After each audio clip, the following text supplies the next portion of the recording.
ಈ ದಿನ ನಾವು ಸಸ್ಯದ ಸಂತಾನೋತ್ಪತ್ತಿಯ ಭಾಗವಾದ ಹೂವಿನ ವಿವಿಧ ಭಾಗಗಳ ಬಗ್ಗೆ ತಿಳಿದುಕೊಳ್ಳೋಣ. ನಾನಿಲ್ಲಿ ದಾಸವಾಳ ಹೂವು ಹಾಗೂ ಅದರ ಮೊಗ್ಗುಗಳನ್ನು ತೆಗೆದುಕೊಂಡಿದ್ದೀನಿ.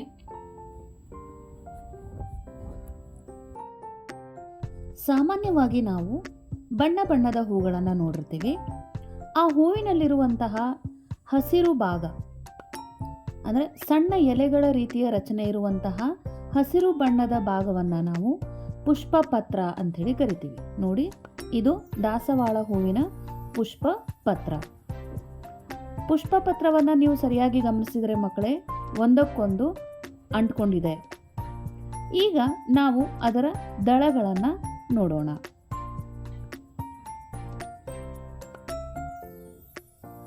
ಇದು ದಾಸವಾಳ ಹೂವಿನ ಪುಷ್ಪದಳ. ಇದೇ ರೀತಿ ಬೇರೆ ಬೇರೆ ಬಣ್ಣದ ಪುಷ್ಪದಳಗಳನ್ನು ನಾವು ಬೇರೆ ಬೇರೆ ಹೂವಿನಲ್ಲಿ ಕಾಣ್ತೀವಿ. ಈ ದಾಸವಾಳ ಹೂವಿನಲ್ಲಿ 5 ಪುಷ್ಪದಳಗಳನ್ನು ನಾವು ನೋಡಬಹುದು.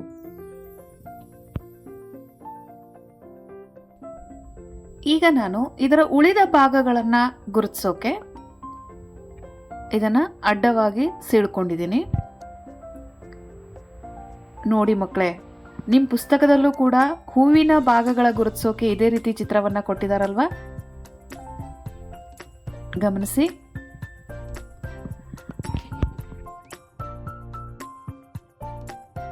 ಹೂವಿನ ಒಳಗಡೆ ಇರುವಂತಹ, ನಾನು ಇಲ್ಲಿ ತೋರಿಸ್ತಾ ಇರುವಂತಹ ಭಾಗ ಶಲಾಕೆ. ಇದು ಶಲಾಕಾಗ್ರ. ಇನ್ನು ನಾನಿಲ್ಲಿ ನಿಮಗೆ ತೋರಿಸ್ತಾ ಇರುವಂಥದ್ದು ಕೇಸರಗಳು.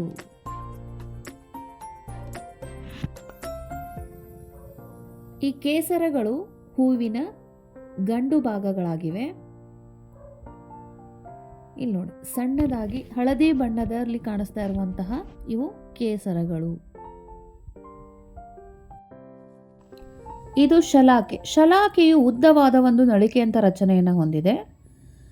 ಅದರ ಕೆಳಗಿನ ಭಾಗವೇ ಅಂಡಾಶಯ. ಇದು ಹೂವಿನಲ್ಲಿರುವಂಥ ಅಂಡಾಶಯ. ಈ ಅಂಡಾಶಯವನ್ನು ನಾವು ಅಡ್ಡ ಸೀಳಿ ನೋಡಿದಾಗ ನಮಗೆ ಸಣ್ಣ ರಚನೆಗಳು ಕಂಡುಬರುತ್ತೆ.